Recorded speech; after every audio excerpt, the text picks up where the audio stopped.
Hey everyone, in today's video, I wanted to touch on the topic of rankings. Do they matter or do they not? In my opinion, they don't matter because the competition at each level increases and players are becoming more skilled, players become stronger, and they become bigger. Another reason why I don't think rankings matter is because of how unpredictable the journey can be. And this is where I think it's very important to pick the right school for you, because you don't want to end up in a system that's not right for your game, which would then force you to transfer and falling off the radar potentially because you had to sit out for 1 year after you transferred. You don't want to go through that because every year new players are coming in. For this point, I wanted to use an example of two players who I think picked the right school. The first player being a one and done, who was John Wall, and the second player being a 4-year player who is Damian Lillard. So with John Wall, what's interesting about his choice of going to Kentucky is that he knew his game when he was going to Kentucky. He went there because of Coach Cal. And if you guys didn't know, prior to joining Kentucky, John Calipari was the coach at Memphis, where he coached Derrick Rose. John felt that he had the similar game to Derrick Rose, and he ended up deciding then and there that he wants to play for Coach Cal. So, had Coach Cal not gone to Kentucky, you might have seen John Wall at Memphis. After his time at Kentucky, John ended up being the #1 pick in the 2010 draft. Pick the right school. The second player that I wanted to use in this example is Damian Lillard. Damian Lillard went to Weber State for all 4 years, and in those 4 years, he averaged 18.6 points a game. And now he has his own team, basically. What's interesting about Damian Lillard's journey is he wasn't on anybody's top 100. Matter of fact, 247 Sports had him ranked at number 214. Yep. 214, and now Damian Lillard has gone to make his mark so far in the NBA. He still has more to go, but Portland is his team. Again, it does not matter about rankings, which takes me on to my next point.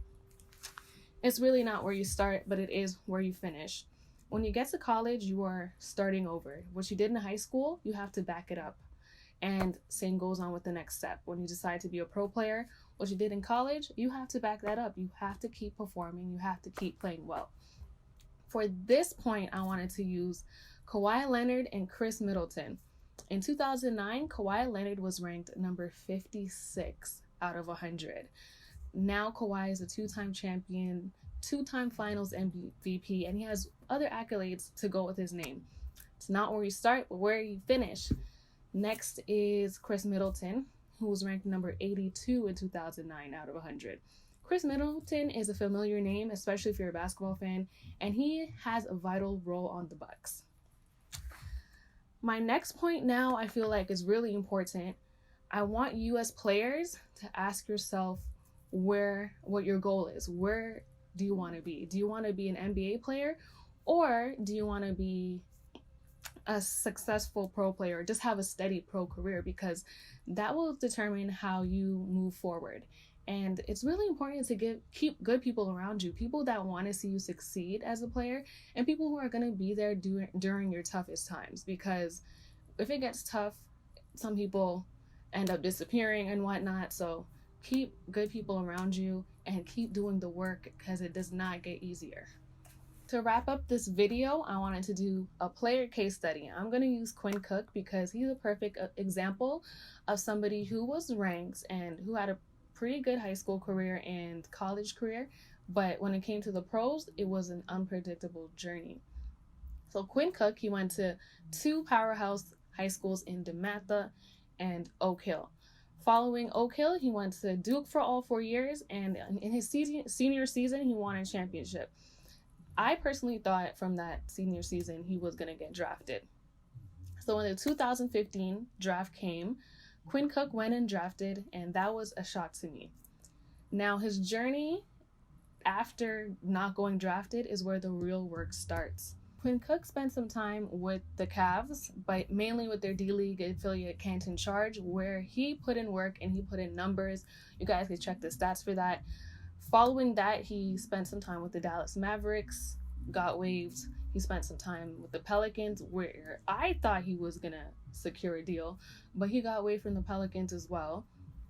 After that, he spent some time with the Hawks during training camp, and at that point, they also let him go. I mean, as a player that works hard, that feels like you are meant to be an NBA player, at that point, what do you do?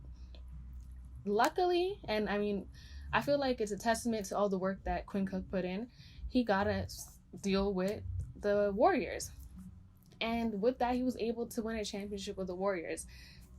At his time there as well, when Steph was out for a little while, he had games where he scored 25, 28, and 30 in the NBA. That is a player that deserves to be in the NBA, but he goes to show you he's somebody that did not have an easy path, even though he had a great high school career and a great college career.